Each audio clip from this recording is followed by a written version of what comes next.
లూకా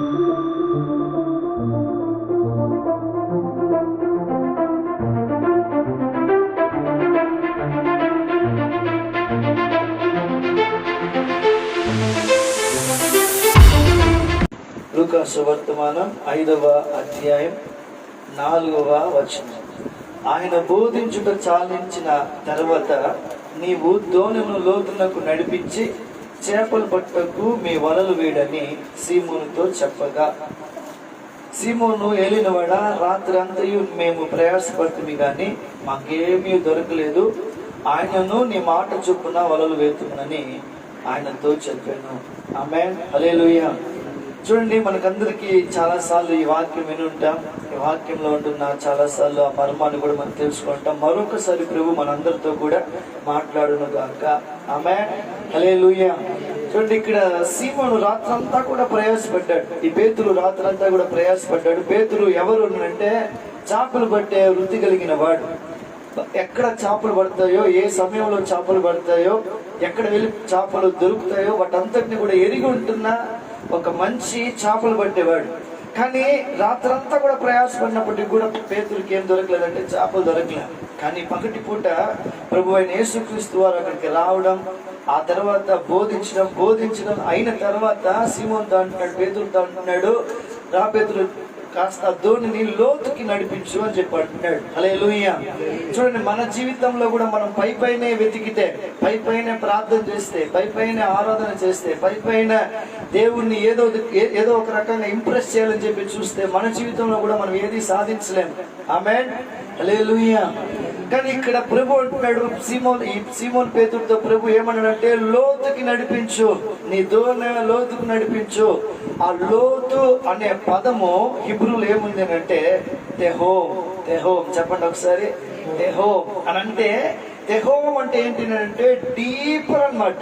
ఎంత లోతు అన్నది మనకు కాదు, కానీ ఆ లోతులోకి వెళ్ళినప్పుడంట, సముద్రం లోతులోకి వెళ్ళినప్పుడంట కనపడని దృశ్యాలు మనకు కనపడతాయి, చరిత్ర మనకు కనబడతాయి, విలువైన వజ్రాలు మనకు కనబడతాయి, విలువైన వస్తువులు మనకు కనపడతాయి. విలువైన వాటి అంతటిని కనుక్కోవాలని చెప్పి చాలా మంది సముద్రపు లోతు అడుగు భాగంలోనికి వెళ్ళి చూసి కనుగొని దాన్ని తీసుకొని బయటకు వస్తూ ఉంటారు. అందుకే ప్రభు అంటారు, ఇక్కడ పేతురుతో అంటారు, నువ్వు నడిపించాల్సిన దోణి కాస్త లోతులోనికి నడిపించి. ఈరోజు మన దోణిని కూడా ప్రభు అంటున్నాడు, పైన వెతికింది చాలు, పైన ఆరాధించింది చాలు, పైన పరిచర్య చేసింది చాలు, పైన మీరు ఏదైతే చేస్తున్నారో అన్ని చాలించి కాస్త లోతులోనికి రండి. ఆమేన్, హల్లెలూయా. కాస్త లోతులోనికి వస్తే ఆ ఆశీర్వాదమే వేరు. కాస్త లోతులోనికి వస్తే ఆయన యొక్క స్వరం వినబడుతుంది. కాస్త లోతులోనికి వస్తే ఆయన మహిమను మనం చూడగలుగుతాం.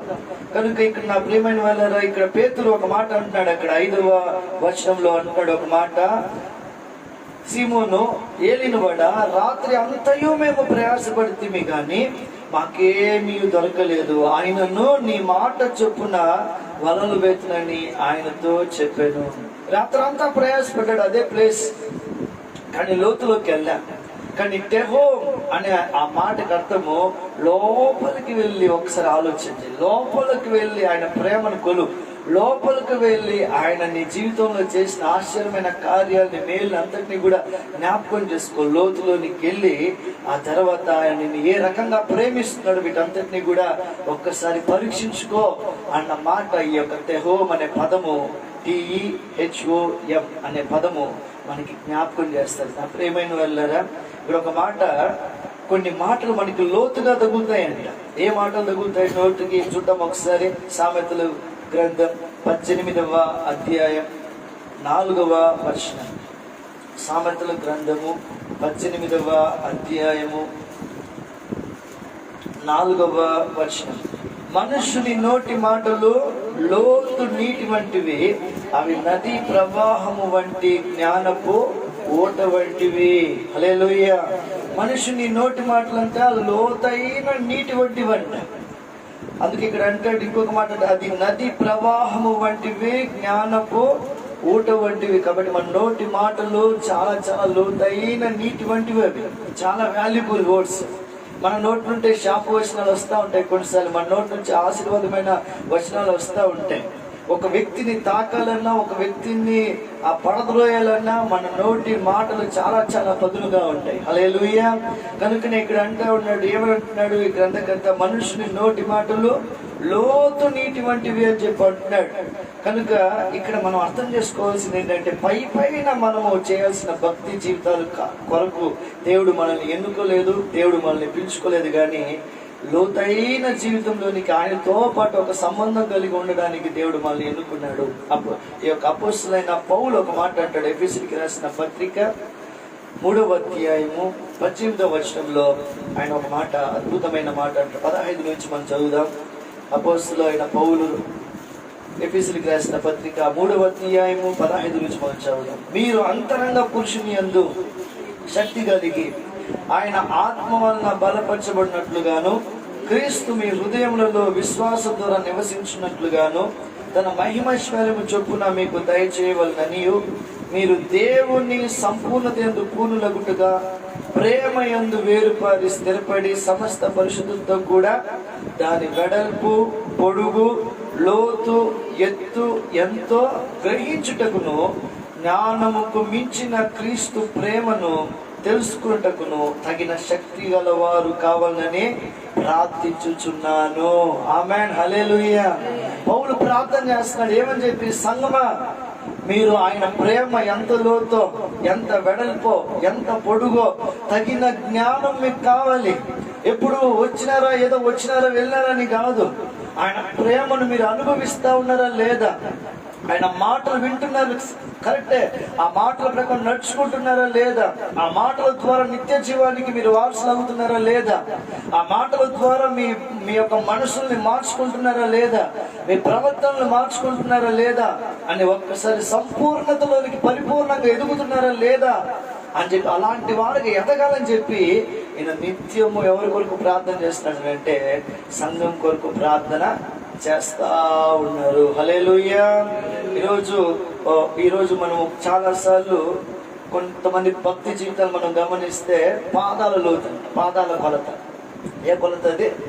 పాదాల కొలత. అలా వస్తారు, అలా చర్చికి వస్తారు, కాలు పెడతారు, అంతే, ఆ తర్వాత వెళ్ళిపోతారు. అది ఇంకొంతమంది ఎంత కొలతతో ఉంటారంటే దేవుని యొక్క భక్తిలో మోకాళ్ళ కొలత. హల్లెలూయా. మోక గురించి ప్రార్థన చేస్తారు, ఈ రోజు ప్రార్థన చేసినాను ఇంతే చాలు అని చెప్పి వెళ్ళిపోతారు. ఇంకొంతమంది ఎక్కడ దాకంటే నడుము కొలత, అంటే నేను దేవుని కొరకు ఏదో ఒక పని చేసినాను చాలు అన్నట్లుగా కొంతమంది కొలత. ఇంకొంతమంది కొలత ఎంతవరకు అంటే తల వరకు కొలత. హల్లెలూయా.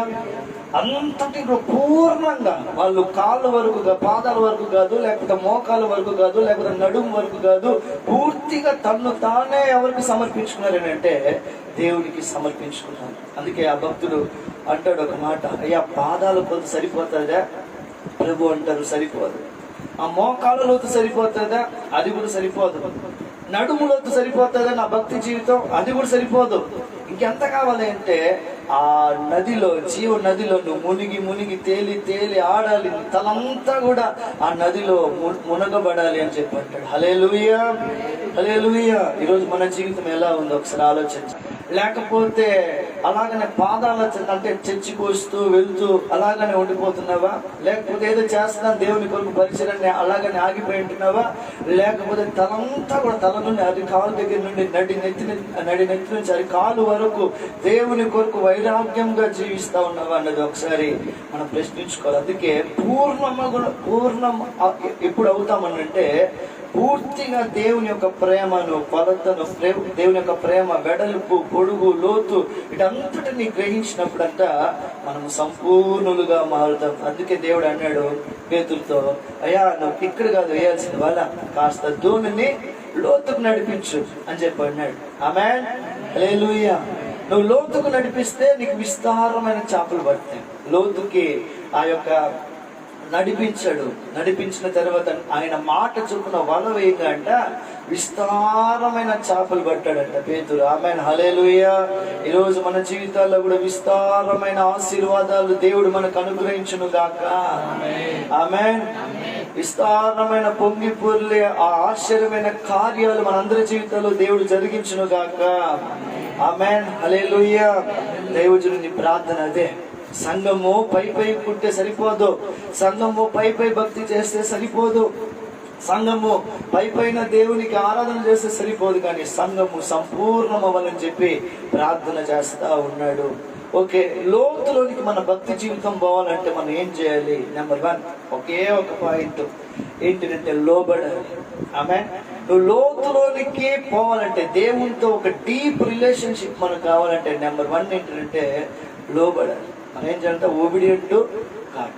ఆ ఒబీడియన్స్ ఎప్పుడైతే మనకు వచ్చేస్తుంది, ఎప్పుడైతే మనం లోబడతామో దేవుడు మన జీవితాల్లో కార్యాలు జరిగించడం ప్రారంభిస్తారు. అపోస్తుల కార్యంలో అపోస్తులు ఒక మాట అంటారు, చదవండి ఒకసారి. అపోస్తుల కార్యం 5వ అధ్యాయము 29వ వచనంలో అపోస్తులు ఒక మాట సంఘముతో అంటారు.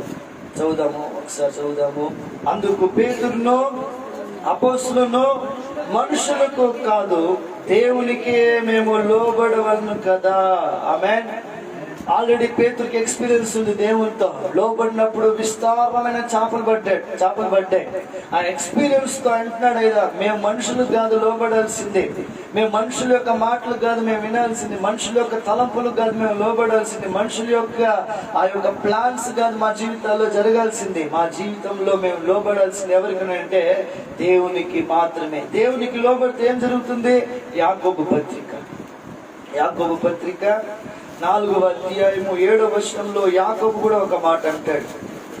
4వ అధ్యాయం 7వ వచనం, యాకోబు పత్రిక 4వ అధ్యాయము 7వ వచనం. కాబట్టి దేవునికి లోబడి అపవాదిని ఎదిరించుడి, అప్పుడు వాడు మీ వద్ద నుండి పారిపోవును. హల్లెలూయా. ఎప్పుడైతే మనం దేవునికి లోబడతామో, అపవాదిని ఎదిరిస్తామో, అప్పుడు అపవాది ఏమవుతాడంటే మన దగ్గర నుండి అలాగనే పారిపోతాడు, మన దగ్గర ఉండడు. ఈరోజు శిష్యులు ఒకసారి ఒక మాట అంటారు, అయ్యా మీ నామం చెప్పితే దెయ్యాలన్నీ కూడా లోబడుతున్నాయ్యా అని అంటే ప్రభు అంటారు, అందుకు సంతోషించండి. దానికన్నా ఇంకా ఎక్కువ సంతోషం ఎక్కడ కలగదు తెలుసా? జీవ గ్రంథంలో మీ పేర్లు రాయబడి ఉన్నాయని మీరు సంతోషించండి అని చెప్పి అంటాడు. హల్లెలూయా. కాబట్టి ఈ దినము మనం ఒక తీర్మానం తీసుకోవాలి, నేను లోబడాలి. ఎవరికి లోబడాలి? మొట్టమొదటిగా దేవునికి నేను లోబడాలి. చాలా సార్లు దేవుడు మనల్ని మార్చాలని చెప్పి అనేక సంఘటనలు తీసుకుని వస్తూ ఉంటాడు మన ముందు. అదేలాగా ఎన్నో కార్యాలు చేసి చూపిస్తూ ఉంటాడు మన కనులు ఎదుట. మరి అదే మాత్రం కాక ఎంతో మంది వ్యక్తుల్ని మనకి తీసుకొచ్చి ముందు నిలబెట్టి వారి ద్వారా నడిపిస్తూ ఉంటాడు. కానీ మనము ఆ లోబడేతనం మనకి రాదు. వారు చెప్తే నేను ఎందుకు మారాలి, వారు నాకు ఏదో చెప్తే మనం ఎందుకు చేయాలి అని చెప్పి మనము వారి పైన ఉంటున్న ఏదో ఒక ఈర్ష్యతోనో పగతోనో దేవుడు వారి ద్వారా చెప్పిస్తున్నాడు అన్న మాటని మనం మరిచి మన ఇష్ట ప్రకారంగా మనం జీవిస్తూ ఉంటాం.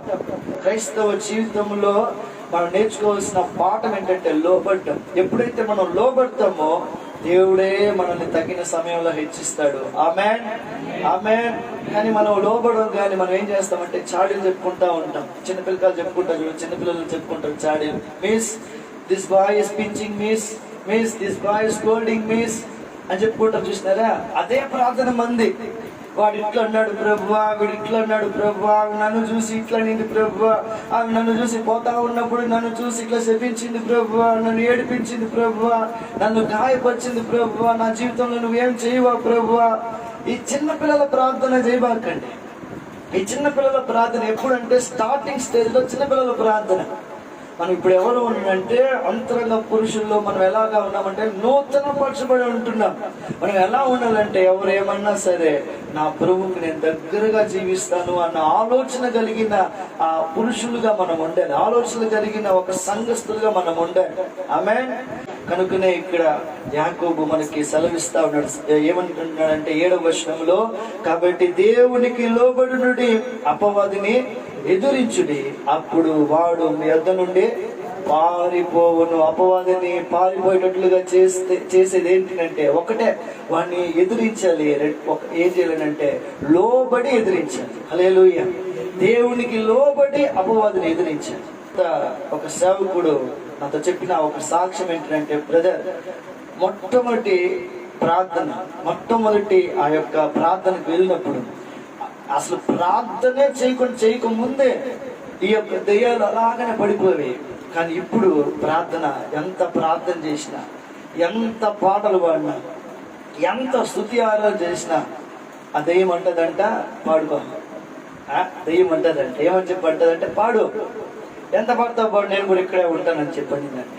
అప్పుడు ఆయన అన్నాడు, ఏంటి బ్రదర్ అని చెప్పని ఇద్దరు ముగ్గురు సేవకులు కూర్చొని మాట్లాడుతూ ఉన్నప్పుడు, వయసులో పెద్దవాడు కనుక అక్కడ ఉంటున్న పెద్ద తరహా సేవకుడు ఒక ఆయన అన్నాడు, అప్పుడు నువ్వు పూర్తిగా లోబడ్డావు కాబట్టి దెయ్యం నేను చూసి పారిపోయింది. ఇప్పుడు నువ్వు ఎదిగావు కాబట్టి, నువ్వు దేవునికి లోబడ్డం లేదు కాబట్టి దెయ్యం కూడా నేను చూసే అది పారిపోలేదు, అది కూడా నేను ఎదిరిస్తా ఉంది అని చెప్పి అన్నాడు. ఆమేన్. నిజమైన ప్రియమైన వాళ్ళారా, చాలా సార్లు మన జీవితాల్లో కూడా మనం ఎక్కడో దేవునికి ఎదిరించి నిలబడతా ఉన్నాం, ఎక్కడో దేవునికి విరుద్ధంగా నిలబడతా ఉన్నాం, దేవుని యొక్క క్రియలకు విరుద్ధంగా నిలబడతా ఉన్నాం, దేవుని యొక్క కార్యాలకి విరుద్ధంగా నిలబడతా ఉన్నాం. ఎవరికి లోబడిపోతామంటే సాతానుకి లోబడిపోతా ఉన్నాం. సాతాను చెప్పినట్లంతా చేస్తా ఉన్నాం. సాతాను ఏదైతే చూపిస్తున్నాడో దానంతా చూస్తా ఉన్నాం. సాతాను ఏదైతే చేయమని చెప్పి ప్రేరేపిస్తున్నాడో ఆ ప్రేరేపణకంతా లొంగిపోతున్నాం, కానీ దేవుడిచ్చే ప్రేరేపణకి లొంగడం లేదు. దేవుడు చూపిస్తుంటున్న ఆ దృశ్యాన్ని మనం చూడడం లేదు, దేవుడు వినిపిస్తుంటున్న ఆ మాటల్ని మనం వినడం లేదు. అందుకే ఇక్కడ రాయబడింది, మొట్టమొదటిగా మీరు దేవునికి లోబడితే ఆ తర్వాత అపవాదిని ఎదిరిస్తే వాడు మీ ఎదురు నుండి ఏమవుతాడంటే పారిపోతాడు. రెండవదిగా దేనికి లోబడాలి చూద్దాం ఒకసారి. హెబ్రీయులకు రాసిన పత్రిక, హెబ్రీయుల గ్రంథము 11వ అధ్యాయము 8వ వచనం. అబ్రహాము పిలువబడినప్పుడు విశ్వాసమును బట్టి ఆ పిలుపుకు లోబడి తాను స్వాస్థ్యముగా పొందనై ఉన్న ప్రదేశమునకు బయలు వెళ్ళెను. మరి ఎక్కడికి వెళ్ళవలను అది ఎరుగక బయలు వెళ్ళను. రెండవది పిలుపు. ఆమేన్. ఫస్ట్ ఏం చెప్తామమ్మా? ఫస్ట్ ఏమో దేవునికి లోబడాలి, రెండవది పిలుపుకు లోబడాలి. నీ పిలుపు చాలా ఉన్నతమైనది. నీ పిలుపు ఇంకొకరికి లేదు. నిన్ను పిలిచిన దేవుడు ఇంకొకరిని ఏ రకంగా వాడుకుంటాడో అది ముందుగా నిన్ను ఎరిగే పిలిచి ఉంటున్నాడు. హల్లెలూయా. కొంతమందికి ఎలాంటి పిలుపులు ఉంటాయంటే, కొంతమందికి సువార్త పిలుపు ఉంటుంది, కొంతమందికి పరిచర్య పిలుపు ఉంటుంది, కొంతమందికి సంఘ పిలుపు ఉంటుంది, కొంతమందికి ఆత్మల భారం అనే పిలుపు ఉంటుంది. ఇలా అందరికీ సంఘంలో చేర్చబడిన ప్రతి ఒక్కరికి ఒక్కొక్క పిలుపు ఉంటుంది. ఆమేన్. మనమందరూ కూడా దేవుడు మనల్ని పిలుచుకున్నాడంటే ఏదో ఖాళీగా ఉంది, ఈ 4 గోడలు ఖాళీగా ఉన్నాయి, మీరు వచ్చి కూర్చుంటే నిండిపోతాయని చెప్పి మిమ్మల్ని పిలవాల. దేవుడు ఎందుకు పిలుచుకున్నాడనంటే, నువ్వు రక్షింపబడ్డావు, నిన్ను నరకం నుండి తప్పించాడు.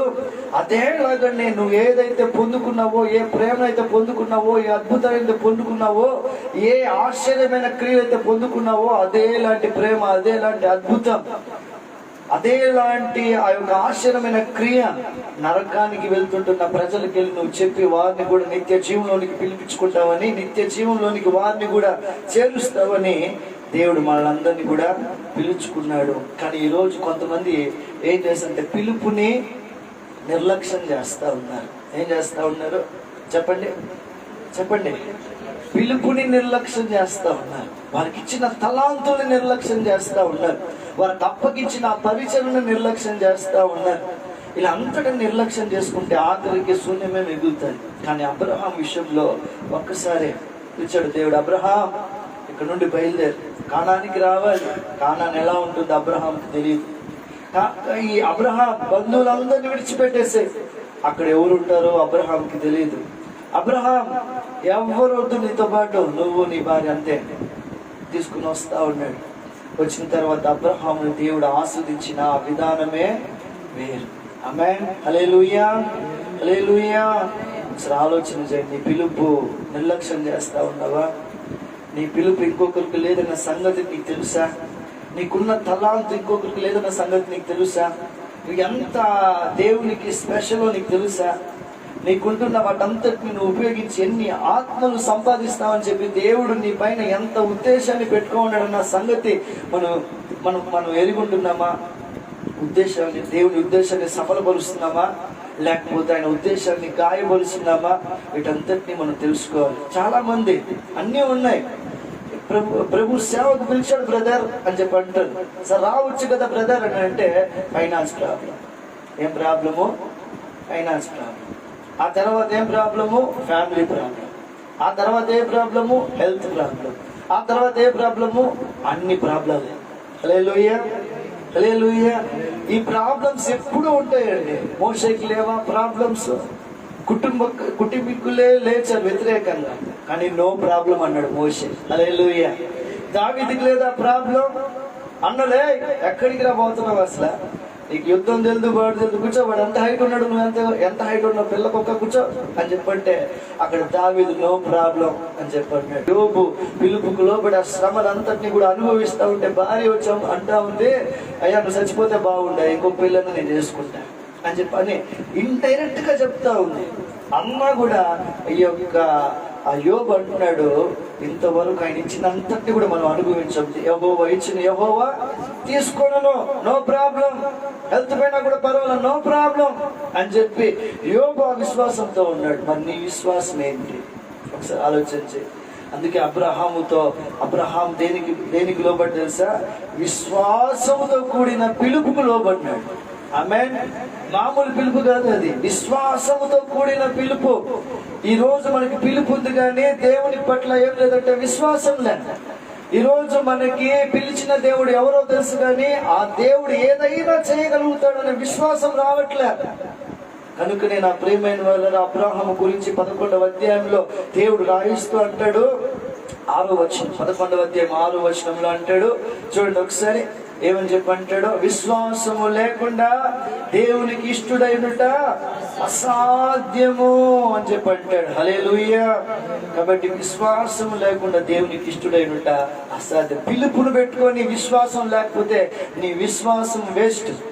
పిలుపును పెట్టుకొని తలాంతు, పిలుపును పెట్టుకొని విశ్వాసం లేకుండా దేవుడు నాకున్నాడు అన్ని చూసుకుంటాడని చెప్పి నీ మాటలు మాట్లాడితే ఆ విశ్వాసం వేస్ట్. హల్లెలూయా. ఒకసారి ఆలోచన చేయండి, ఎలాంటి విశ్వాసంలో మీరున్నారు. అందుకే ఆఖరిలో అబ్రహాం చూసి దేవుడు అంటాడు, ఏమని చెప్పంటాడంటే, అబ్రహాం ఎవరో కాదు, నా స్నేహితుడు. ఎవరంట? నా స్నేహితుడు. ఈరోజు ఒకసారి ఆలోచన చేయండి. రెండవది, విశ్వాసంతో కూడిన ఆ పిలుపుకి నువ్వు లోబడతా ఉన్నావా? దేవుడు రమ్మంటే రావాలి, దేవుడు పొమ్మంటే పోవాలి, దేవుడు కూర్చోంటే కూర్చోవాలి, దేవుడు ఉపవాసం అంటే అలాగనే ఉపవసించాలి, దేవుడు లేచి ప్రార్థన చేయంటే ప్రార్థన చేయాలి. అలాంటి పిలుపు కలిగిన క్రైస్తవులే. ఎలాంటి క్రైస్తవులు అంటే లోతులో డీపర్ రిలేషన్షిప్ ఉంటున్న క్రైస్తవులు. ఏదో ఇప్పుడు కాదు ప్రభు మళ్ళీ చూసుకున్నాం, ఇప్పుడు కాదు ప్రభు మళ్ళీ చేద్దాం అనే వాళ్ళు ఉంటారు చూస్తారా? వాళ్ళు ఎవరంటే పై క్రైస్తవులు, నటించే క్రైస్తవులు. అందుకే ఇక్కడ అంటాడు, విశ్వాసముతో కూడిన పిలుపు. విశ్వాసమును బట్టి ఆ పిలుపుకు లోబడి తాను స్వాస్థ్యముగా పొందనై ఉన్న ప్రదేశములకు బయలు వెళ్ళను. మరియు ఎక్కడికి వెళ్ళవలనో అది ఎరుగక బయలు వెళ్ళను. ఎక్కడికి వెళ్ళాలో తెలియదు, ఏ ప్లేస్ తెలీదు, ఏ రకమైన ప్రజలు ఉంటారో తెలీదు, అక్కడ ఏ వాతావరణం ఉంటుందో తెలీదు. కానీ ఒక విశ్వాసం, నన్ను నడిపించే దేవుడు ఉన్నాడనే ఒక విశ్వాసం. హల్లెలూయా. కనుక మన జీవితాల్లో కూడా అలాంటి విశ్వాసాన్ని మనం కనపరచాల్సిన అవసరత ఈ ఆఖరి దినాల్లో ఎంతైనా మనకుంది. మూడవదిగా మనం ఎవరికి లోబడాలి? మత్తయి సువార్త 8వ అధ్యాయం 9వ వచనంలో అధికారానికి లోబడాలంటే అక్కడ ఒక శతాధిపతి వచ్చి అంటున్నాడు, అయ్యా నా దాసుడు మరణ పడకలో ఉన్నాడు, వానికి స్వస్థత కావాలి అని చెప్పి అడిగినప్పుడు ప్రభు అంటారు, నేను వస్తాను అని చెప్పి అన్నప్పుడు, మీరు రావాల్సిన అవసరం లేదయ్యా, మాట మాత్రము సెలవిస్తే చాలు, నేను కూడా ఒక అధికారి కింద లోబడిన వ్యక్తినే అని చెప్పి అంటాడు. 9వ వచనం, నేను కూడా అధికారమునకు లోబడిన వాడును, నా చేతి క్రింద సైనికులు ఉన్నారు, నేను ఒకరిని పొమ్మంటే పోవును, ఒకరిని రమ్మంటే వచ్చును, నా దాసుని ఈ పని చేయమంటే చేయను అని ఉత్తరం ఇచ్చాను. యేసు ఈ మాట విని ఆశ్చర్యపడి వెంట వచ్చుచున్న వారిని చూచి, ఇశ్రాయేలులో నేను ఎవరికైనా నేను ఇంత విశ్వాసం ఉన్నట్లు చూడలేదని నిశ్చయముగా మీతో చెప్పుచున్నాను. కాబట్టి మూడవది, ఎవరికి లోబడాలంటే అధికారానికి లోబడాలి. దేవుడు సర్వాధికారి. ఆమేన్. ఈ లోకంలో ఉంటున్నవాడు లోకాధికారి. ఒక చిన్న మన పై అధికారులకు మనం లోబడతాం, ఎస్ బాస్ అని చెప్పి అంటా ఉంటాం. ఎక్కడ అని చెప్పాలంటే వెంటనే వచ్చి వాళ్ళ ముందు వినయముతో అలాగే వచ్చి చేతులు కట్టుకుంటాం.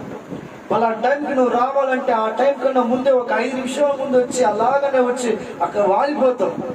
కానీ దేవుడు నీ కొరకు సర్వ సృష్టిని సృజించి నిన్ను ఒక మంచి స్థాయిలో ఉంచి నీ కొరకు ఎదురు చూస్తున్న దేవుడు నీకంటే ముందుకు వచ్చి చూస్తుంటే ఆయన దగ్గరికి రావడానికి ఆలస్యం చేస్తాడు. హల్లెలూయా, హల్లెలూయా. అందుకే ప్రభు అంటున్నాడు ఇక్కడ, ఏమని అంటున్నాడు, నీ దాసుని దగ్గరికి నేను వస్తాను, నీ ఇంటి దగ్గరికి నేను వస్తాను అని చెప్పానంటే ఈ శతాధిపతి అంటాడు, అయ్యా వద్దు, నేను కూడా ఒక అధికారానికి లోబడిన వాడిని, నా చేతి కింద సైనికులు ఉన్నారు, ఒకని పొమ్మంటే పోతాడు, రమ్మంటే వస్తాడు, కాబట్టి మాట మాత్రం సెలవు చాలు. ఈరోజు ఆ మాట వరకు మనం ఎదురు చూడాలి. అధికారి ఆయన, యజమానుడు ఆయన. ప్రభుని అడగండి, ప్రభు నేను లోతులోనికి వెళ్ళాలని చెప్పి ఆశపడతా ఉన్నా. నువ్వు నా అధికారివి కదా, నువ్వు నా యజమానుడు కదా, నాతో మాట్లాడు. ఎక్కడికి వెళ్ళమంటావు, నాకు సెలవి, ఏం చేయమంటావు, నాతో మాట్లాడు అని చెప్పి ఈ యొక్క శతాధిపతికి ఉంటున్న ఆ విశ్వాసం, శతాధిపతికి ఉంటున్న ఆ లోబడే మనసు నాకును దయచే ప్రభు అని చెప్పి మనము ప్రార్థించాల్సిన అవసరం ఎంతైనా ఉంది. హెబ్రీయులకు రాసిన పత్రిక 4వ ఇంకా ఎవరికి మనం లోబడాలి చదవండి ఒకసారి. హెబ్రీయులకు రాసిన పత్రిక 13వ అధ్యాయము 17వ వచనం 13-17వ వచనం. మీ పైని నాయకులుగా ఉన్నవారు లెక్క ఒప్పచెప్పవలసిన వారి వల్లే మీ ఆత్మల్ని కాయచున్నారు. వారు దుఃఖముతో పని చేసినా మీకు నిష్ప్రయోజనం కనుక దుఃఖముతో కాక ఆనందముతో చేయనట్లు వారి మాట విని వారికి లోబడి ఉండండి. ఆమేన్. ఎవరు నాయకులు అంటే ఎవరు? మిమ్మల్ని పోషించే కాపరి. ఈ నాయకులు లెక్క అప్పచెప్పవలసిన వారు ఉన్న దుఃఖముతో పని చేయకూడదంట. దుఃఖం ఎప్పుడు వస్తుందంటే, మీరు రావాల్సిన టైంకి రాకపోతే దుఃఖం వస్తుంది, మీరు చేయవలసిన పని మీరు చేయకపోతే దుఃఖం వస్తుంది, మీరు ఇంకా మారు మనసు పొందకుండా నా ఇష్టానుసారం మేము ఇలాగైనా బ్రతుకుతాం అన్నట్లుగా మీరు బ్రతికితే పై నాయకులకి అంటే మిమ్మల్ని నడిపించే కాపర్లకు దుఃఖం వస్తుంది. అంత మాత్రం కాకుండా చేయాల్సిన పరిచర్య చేయకుండా, పిలుపు ఉన్నప్పటికీ కూడా పరిచర్య చేయకుండా తప్పించుకొని తిరుగుతూ ఉంటే దుఃఖం కలుగుతుంది. హల్లెలూయా. ఇంకా దేవునికి ఏదైతే న్యాయమో ఆ న్యాయమైన వాటిని చేయకుండా అన్యాయమైన వాటిని మీరు చేస్తూ వస్తున్నప్పుడు దుఃఖం కలుగుతుంది. అందుకే ఇక్కడ అంటాడు, మీ పైన నాయకులుగా ఉన్నవారు లెక్క ఒప్పచెప్పవలసిన వారి వల్లే మీ ఆత్మను కాయుచున్నారు. వారు దుఃఖముతో ఆ పని చేసినలా మీకు నిష్ప్రయోజనం కనుక దుఃఖముతో కాక ఆనందంతో చేయనట్లు వారు మాట విని వారికి లోబడి ఉండాలి. ఒకవేళ పరలోక రాజ్యం అంటే సడన్ గా వెళ్ళిపోయినాం అనుకోండి, ఆ ఒక ఆత్మను చూపించే ఇట్రా అంటాడు, నన్ను రమ్మంటాడు. ప్రభు చెప్పు ప్రభు, రోజు వస్తుందా ఏమి అటెండ్ అవుతుందా చర్చికి అని అడిగితే, నేను అప్పుడు నిన్ను చూడాలి, ఆ తర్వాత ఆయన చూడాలి, ఆయన ఫేస్ చూడాలి, నీ ఫేస్ చూడాలి. నువ్వేమో పాస్టర్ అని చెప్పి అంటావు, ఆయన ఏమో అంటారు రిపోర్ట్ గా తేడా వచ్చిందనుకో, సపోర్ట్ చేసి రిపోర్ట్ మార్చినావు అనుకో, నన్ను నీ లిస్ట్ లో నన్ను కూడా చేరుస్తాడు ఆయన న్యాయాధిపతి. హల్లెలూయా. నీకు సపోర్ట్ చేయలేను, ఆయనకి రిపోర్ట్ ఇవ్వలేను. ఆమేన్. కాబట్టి మనం ఏం చేయాలంటే, నిన్ను సపోర్ట్ చేయాలంటే ఇక్కడ నాయకులుగా ఉన్న వారికి మీరు కరెక్ట్ గా రిపోర్ట్ చూపించాలి, సపోర్ట్ చేయాలి. హల్లెలూయా. కనుక ఆ నాయకుడిని అడుగుతాడు, ఏమయ్యా ఈమె లెక్క ఏంటి చెప్పు ఒకసారి, కరెక్ట్గా వస్తా ఉందా, ప్రతి ప్రార్థన కలుసుకుంటుందా అని చెప్పి అడిగినప్పుడు ధైర్యంగా చెప్పాలి, అయ్యా ప్రతి ప్రార్థనకి అటెండ్ అవుతాడయ్యా, ప్రతి ప్రార్థనకి అటెండ్ అవుతుందయ్యా, ఈమె నీ కొరకు రోషముగా బ్రతికిందయ్యా అని చెప్పి ఒక మంచి సాక్ష్యం కలిగిన విశ్వాసులుగా, సంఘస్థులుగా మనం ఉండాలి. ఆమేన్. అందుకే పై నాయకులకి మనము లోబడాలంటే, ఏ పని చేసిన వారు ఆనందముతో మనల్ని గురించి ఒక మంచి సాక్ష్యం చెప్పేటట్లుగా మన జీవితాలు ఉండాలి. హల్లెలూయా. కనుక ఈ 4 విషయాలు మనం గుర్తుపెట్టుకోవాలి. ఒకటేమో ఫస్ట్ది దేవునికి లోబడాలి, రెండవది వచ్చి పిలుపుకి లోబడాలి, మూడవది వచ్చి ఆయన అధికారానికి లోబడాలి, నాలుగవది వచ్చి ఆయన మీ కొరకు అప్పగించిన ఒక కాపరికి మీరు లోబడాలి. హల్లెలూయా. అంత మాత్రం కాకుండా మనము దేన్ని లోబర్చుకోవాలి అంటే, హృదయాన్ని మనం లోబర్చుకోవాలంట. కీర్తనల గ్రంథం 119వ అధ్యాయం 5 నిమిషాల్లో నేను ముగిస్తా, ఒక్కసారి చూద్దాం. కీర్తనల గ్రంథము 119వ అధ్యాయము 112వ వచనం. త్వరగా చదువు. 112వ వచనంలో ఒక మాట రాయబడుతుంది. నీ కట్టడలను గైకొనుటకు నా హృదయమును నేను లోపరుచుకొని ఉన్నాను, ఇది తుది వరకు నిలుచు నిత్య నిర్ణయము. ఆమేన్. ఇలాంటి నిర్ణయాలు తీసుకోవాలి. నా హృదయాన్ని నేను లోపరుచుకుంటాను, ఇదే నా నిర్ణయం. నీ కట్టడలు ఏవైతే ఉన్నాయో వాటంతటిని గైకొనడానికి, నీ కట్టడల ప్రకారంగా నేను నడవడానికి, నీ కట్టడల ప్రకారంగా నేను అనుసరించి దాంట్లో ఉంటున్న వాటంతటి ప్రకారము నేను నిర్ణయించుకుని నడవడానికి నేను నిర్ణయించుకుంటున్నానయ్యా అని చెప్పి ఈ కీర్తనకారుడు సెలవిచ్చినట్లుగా మనం కూడా ఒక నిర్ణయం తీసుకోవాలి. హల్లెలూయా. ఇంకా మన హృదయాన్ని మనము చాలా కంట్రోల్గా ఉంచుకోవాలంట. అందుకే కొంతమంది కవులు అంటారు, హృదయం కోతి లాంటిది. ఎలాంటిది అది చెప్పండి పర్లే. Heart is like A monkey. అది ఈ చెట్టు నుంచి ఆ చెట్టుకి, ఆ చెట్టు నుంచి ఆ చెట్టుకి, ఈ చెట్లు జాంపండు కనపడినా తృప్తి ఉండదు, ఆ చెట్లో మామిడి పండు కనపడినా తృప్తి ఉండదు, ఆ చెట్లో నేరేడు పండు కనపడినా తృప్తి ఉండదు. అది వెళ్తూనే ఉంటది. అదేలాగా మన హృదయం కూడా అంతే. కొన్నిసార్లు హృదయాన్ని కంట్రోల్ చేయలేం. అదేలాగా మన మనసు కొన్నిసార్లు ఏమవుతుంటే చంచలమైన మనసు, అది అటు ఇటు వెళ్ళిపోతా ఉంటుంది. కానీ ఎవరైతే ఆ మనసును గట్టిగా పట్టుకుంటాడో, ఆ మనసును గట్టిగా పట్టుకొని ఇదే ప్రభువు నాకు ఉంచాడు అని చెప్పి ఒక్క వాటి మీద ఎవరైతే మనసు ఉంచుతారో వారు దేవుని చిత్తాన్ని జరిగించగలుగుతారు. ఆమేన్. హల్లెలూయా. అందుకే దావీదు అంటాడు, నీ కట్టడలను గైకొనుటకు నా హృదయమును నేను లోపరుచుకొని ఉన్నాను, ఇది తుది వరకు నిలుచు నిత్య నిర్ణయము. హృదయాన్ని ఎంత కంట్రోల్ చేస్తావో అంత నీ యొక్క నాలుకను కూడా కంట్రోల్ చేయాలి. పొరపాటున్న నాలుగు నుంచి ఏదైనా మాట మాట్లాడితే ఫస్ట్ పడేది దెబ్బ ఎవరికంటే పళ్ళుకు పడుతుంది. దెబ్బ పళ్ళు అంతా కూడా రాలిపోతాయి. మాట్లాడిందేమో నాలుక, దెబ్బ తినేదేమో పళ్ళు.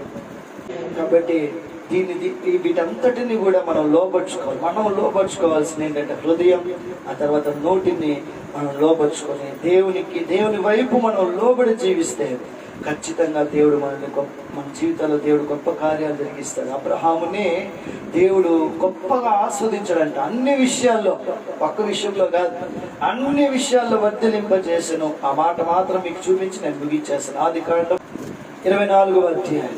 ఆదికాండము 24వ అధ్యాయం 1వ వచనం. అబ్రహాము బహుకాలం గడిచిన వృద్ధుడై ఉండెను, అన్ని విషయములోను యెహోవా అబ్రహామును ఆశీర్వదించెను. ఆమేన్.